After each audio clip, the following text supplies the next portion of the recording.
ما میراث موسیقی شش مقام و فلک، جشنهای نوروز، مهرگان، تیرگان و صدرات دوباره احیا کردیم.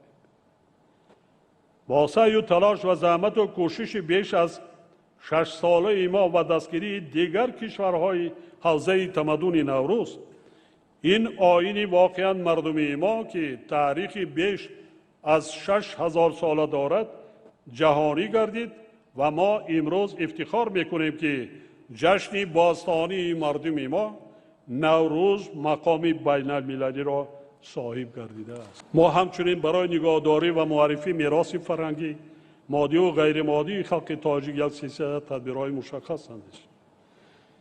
در نتیجه 6 مقام سر از باغ ملی تاجیکستان، نوروز و چکن به فهرست میراث جهانی و فهرست میراث فرهنگ غیر مادی یونسکو وارد کرده شد.